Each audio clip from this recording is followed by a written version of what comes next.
मिर्जापुर के विधानसभा 96 में है और ये जहां खड़े हैं ये छनवर है।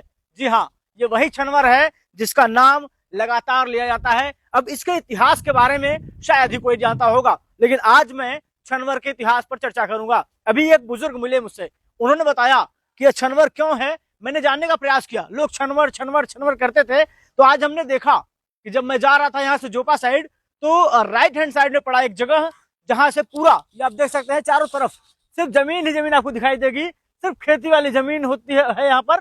और कहा जाता है कि यहाँ सिर्फ एक डाल खेती होती है, यानी सिर्फ गेहूं होता है, इसके अलावा कुछ नहीं होता, क्योंकि इसके बाद बाढ़ आएगा, बाढ़ में पूरा ये जो है फसल, गर्मी बीतेगी, गर्मी के बाद बाढ़ आएगा, पूरा ये क्षेत्र जो है वो डूब जाएगा पानी में।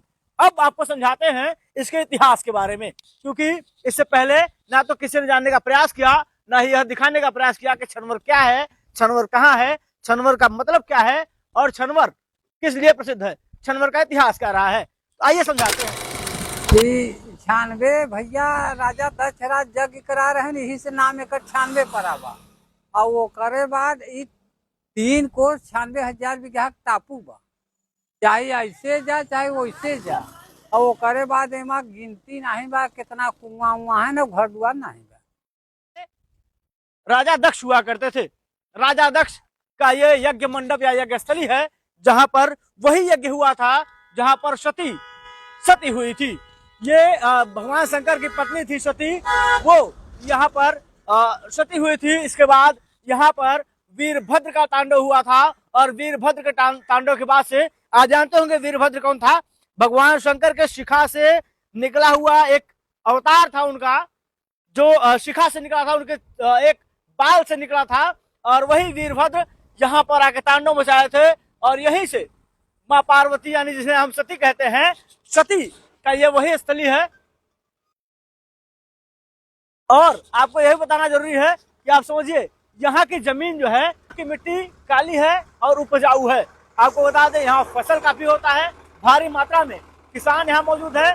और ये जो जगह है उसकी मात्रा बता दें आपको, ये जगह जो है इसके पीछे आप देखेंगे, अभी आपको दिखा रहे हैं, जो मेरे पीछे जगह देख रहे हैं, ये पूरी मिट्टी काली है। काली होने के साथ उपजाऊ है, उपजाऊ होने के साथ साथ ये जो जगह है वो 96,000 बीघे का बताया जाता है।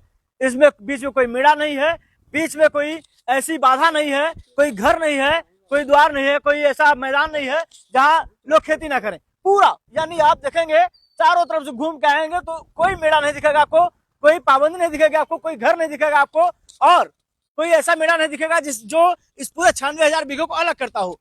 एक और बात बुजुर्ग ने बताई, वो ये बताई कि 3 कोस पड़ेगा चारों तरफ से, चाहे जिस तरफ से आप घुसिए 3 कोस की दूरी पड़ेगी। 3 कोस यानी 9 किलोमीटर, 3 कोस मतलब 9 किलोमीटर के आसपास कहते हैं संभवतः। देखिए अगर ये गलती होगी तो आप माफ कीजिएगा। 3 कोस पड़ेगा चारों तरफ से, और ये पूरी जमीन जो है वो राजा दक्ष की बताई जाती है। यहाँ पर हवन हुआ था, यहाँ यज्ञ हुआ था। तो कुल मिलाकर दादाजी ने जो बताया हमें, वो यही बताया कि राजा दक्ष की नगरी है, राजा दक्ष का जगह है ये, और ये यज्ञस्थली है, और ये इसकी मिट्टी पूरी काली है, उपजाऊ है, और एक डाल की फसल यहाँ होती है, और 96,000 बीघे एक ही बार में फसल किया जाता है। आप एक ही डाल यहाँ फसल होती है, दूसरी फसल कोई होती नहीं है। इसके बाद आ जाएगा गर्मी का मौसम, ये अप्रैल है, अप्रैल के बाद से गर्मी आएगी, पूरी गर्मी बीतेगी, कोई फसल नहीं होगा। इसके बाद बारिश आएगा, बारिश पूरी निकल जाएगी, ये पानी इससे भरा रहेगा क्षेत्र। इसके बाद गेहूं की फसल यहाँ होती है और अच्छी तादाद में होती है। आप देख रहे हैं ये छनवर का 96,000 बीघे का पूरा प्लॉट एक बार मैं आपको दिखा रहा हूं। मैं ये किसी भी कैमरे ने आज तक कैद नहीं किया होगा शायद, और मैं दिखा रहा हूं। मैं हूं राम त्रिपाठी, आप देख रहे थे द रिपोर्ट्स। जय हिंद, नमस्कार, धन्यवाद।